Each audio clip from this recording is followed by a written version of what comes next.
Baik, Assalamualaikum warahmatullahi wabarakatuh.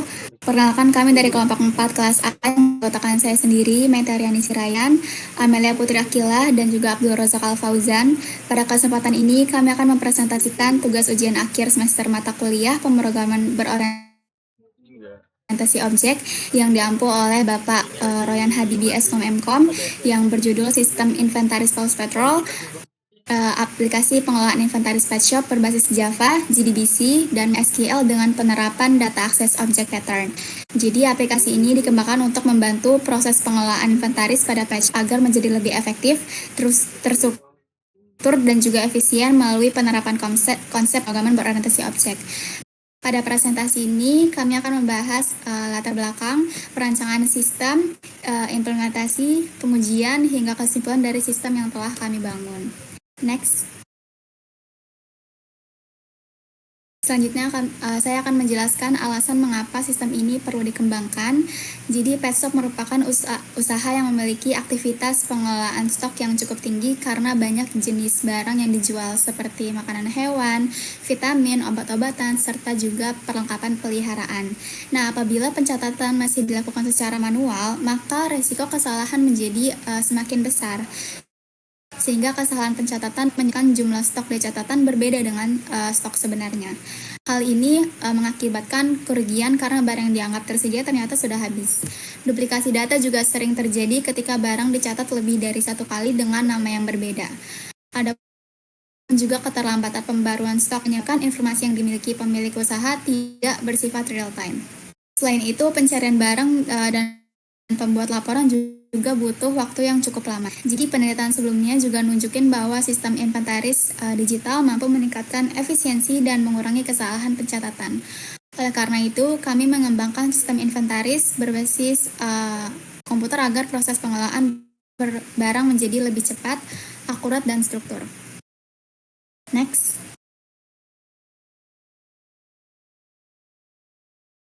Setelah mengetahui permasalahan yang ada, berikut rumusan masalah dan tujuan penelitian yang ingin dicapai. Jadi rumusan masalah dalam penelitian ini adalah bagaimana merancang aplikasi inventaris yang efektif dan efisien, bagaimana mengimplementasikan operasi CRUD dan menggunakan Java dan MySQL, bagaimana menerapkan data akses objek, pattern agar kode lebih terstruktur, dan juga bagaimana menerapkan validasi data untuk menjaga integritas data. Sedangkan tujuan penelitian ini yaitu membangun aplikasi inventaris untuk pet shop. Yang kedua, mengimplementasikan fitur CRUD data barang, menerapkan JDBC sebagai koneksi ke MySQL, menerapkan data akses object pattern untuk struktur kode, dan juga menerapkan validasi data yang konsisten. Selanjutnya, kami akan menjelaskan kebutuhan sistem dan tahap perancangan serta implementasi sistem yang akan disampaikan oleh Abdul Razak Al-Fauzan. Saya Ini saya akan menjelaskan mengenai kebutuhan sistem.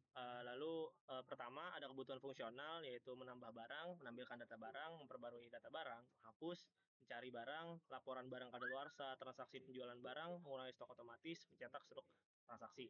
Satu lagi ada kebutuhan non fungsional, yaitu perlu Windows 10 atau 11, JDK 17 atau lebih baru, MySQL database server, lalu NetBeans IDE ataupun IntelliJ IDA MySQL connector atau J. Boleh next. Selanjutnya ada use case diagram. Di sini digambarin buat dari segi fiturnya, yaitu pertama-tama kita bisa masuk sebagai admin atau petugas yang bakal ada sistem inventaris, yaitu tambah barang, lihat barang, ubah, hapus, cari, laporan kadaluarsa, transaksi penjualan, lalu cetak struk. Boleh di next. Untuk struktur database sendiri ada 3 tabel relasional, yaitu barang, transaksi, dan detail transaksi. Pertama itu ada barang, yang dimana tiap barangnya itu punya ID, kode barang, nama barang, lalu stoknya maupun harga, lalu tanggal kadaluarsa, yang masing-masing punya integer variabel karakter, lalu variabel karakter, integer, double, dan tanggal.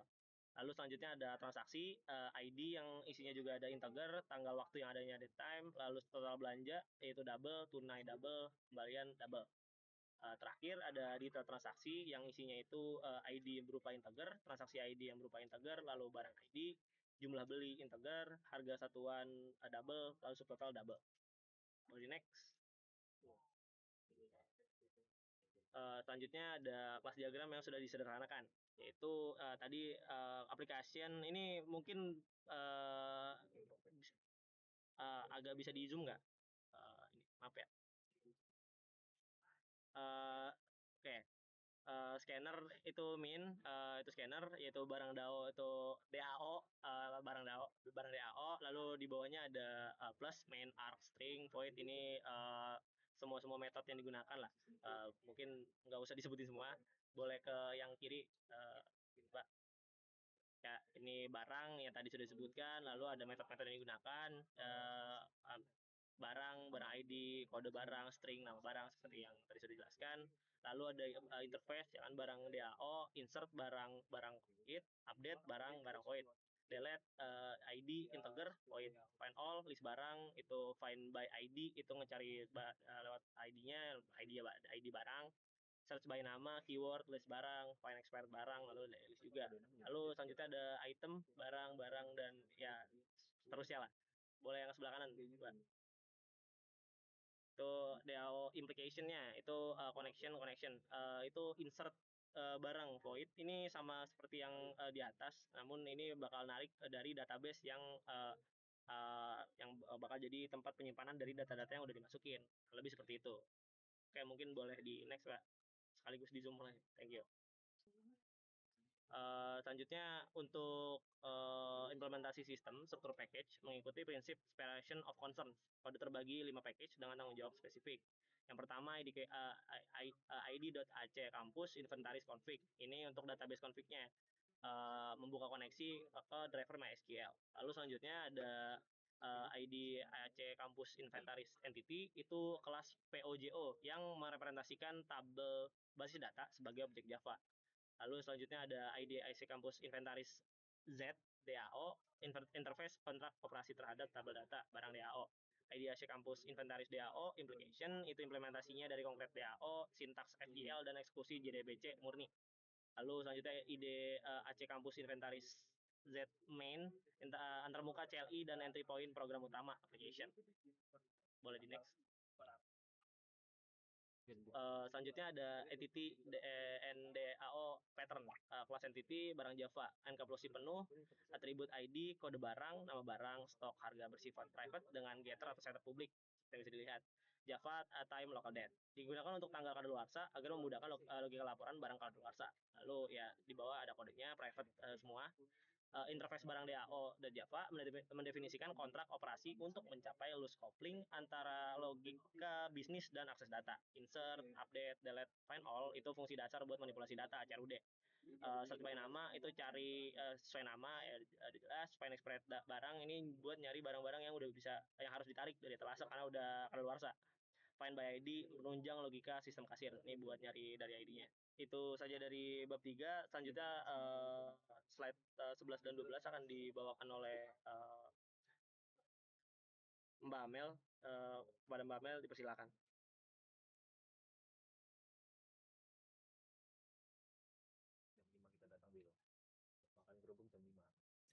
Baik, sekarang saya akan membahas 3 hal utama, yaitu arsitektur DAO-nya, keamanan database, dan fitur canggih dari Paw Patrols kami. Yang pertama tentang arsitektur, kami membangun sistem ini dengan sangat rapi menggunakan data access object. Konsepnya sederhana, kami memisahkan antara bagian layar yang dilihat pengguna dan bagian database MySQL-nya. Jadi dengan pemisahan ini, program kami jadi jauh lebih ringan, mudah dikembangkan, dan terstruktur dengan standar industri. Lalu gimana sih dengan keamanannya? Saat mendesain komunikasi ke database, kami menyadari adanya ancaman peretasan yang disebut SQL injection. Oleh karena itu, kami tidak mengirimkan input pengguna secara mentah ke database. Kami menggunakan sistem pengamanan bawaan yang disebut prepare statement. Sistem ini bertindak seperti filter otomatis. Apapun yang diketikkan oleh pengguna, misalnya saat mencari nama barang, itu akan diubah jadi teks murni yang tidak berbahaya. Jadi, database Paw Patrol ini dijamin 100% aman dari manipulasi data.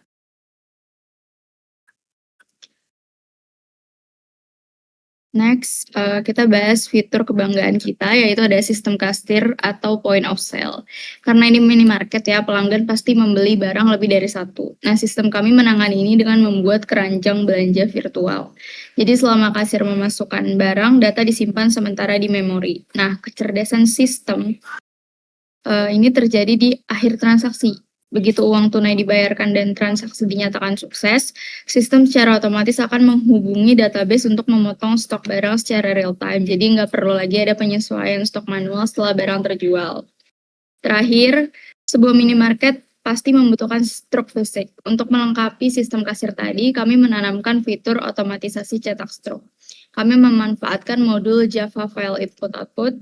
Jadi setelah stok di database terpotong, sistem nggak cuma nampilin total belanja di layar, tapi juga otomatis membuat sebuah file bernama struk belanja txt. Nah,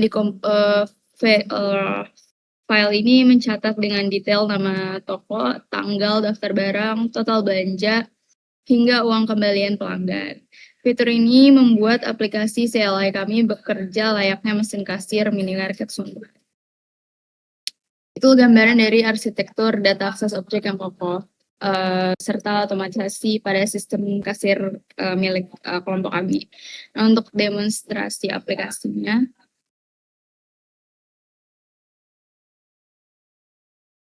jadi di sini main menunya.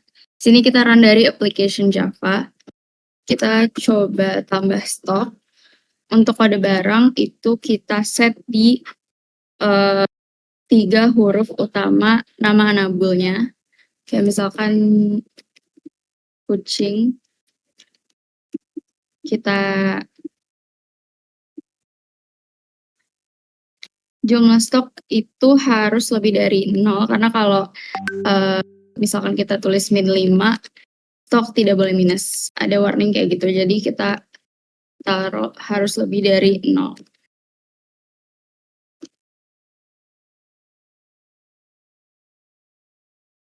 Kalau kadaluarsanya kita coba masukin di 3 hari lagi.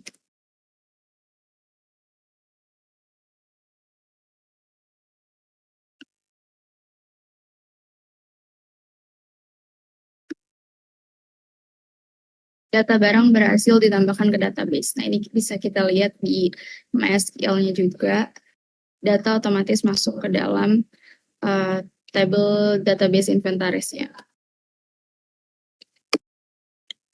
Kalau cek etalase, ini bakal keluar table kayak gini. Terus kalau misalkan kita mau perbarui data kanan atau data aksesoris anabulnya, itu bisa di menu ketiga. Oke, nanti kita masukin dulu ID yang mau kita ubah. Terus kode barang baru kita ganti jadi ini. Terus ini kita ganti jadi 500 gram. Stok baru ada 15. Harganya jadi kadaluarsanya masih di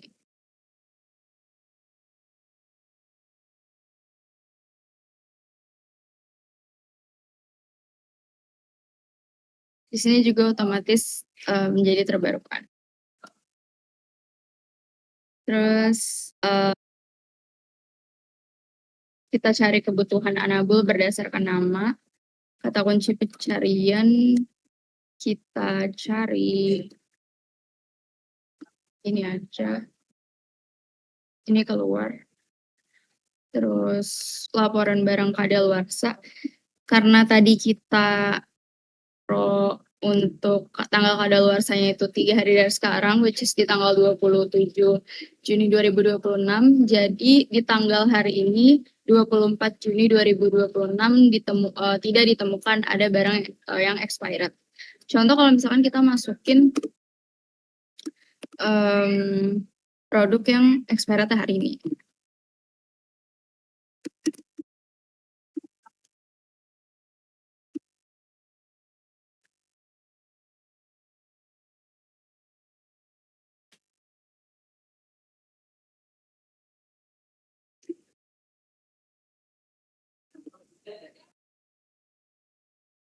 Laporan barang kadaluarsa ini bakal keluar karena expired date-nya tepat di hari ini. Terus untuk transaksi penjualan itu fitur unggulan kita. Jadi di fitur ini kita bisa cetak struknya kayak yang tadi udah dijelasin. Pertama kita masukin dulu ID barangnya. Tadi ID barangnya 10. Jumlah belinya kita ambil 6. Terus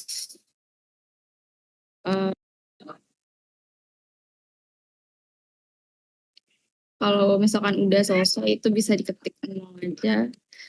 Total yang harus dibayar segini.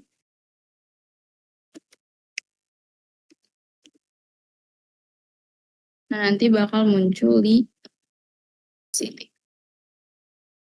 Ini bentuk bisa dicetak bentuk fisiknya jika diperlukan.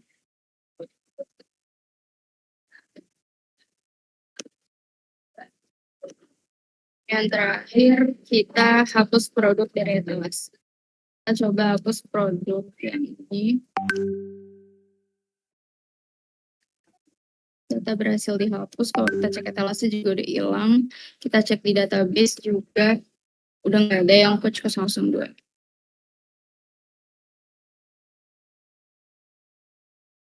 Kayaknya sekian untuk demonstrasinya. Saya kembalikan kepada MC. Baik, terima kasih. Mungkin boleh kembali ke PPT untuk menyampaikan kesimpulan.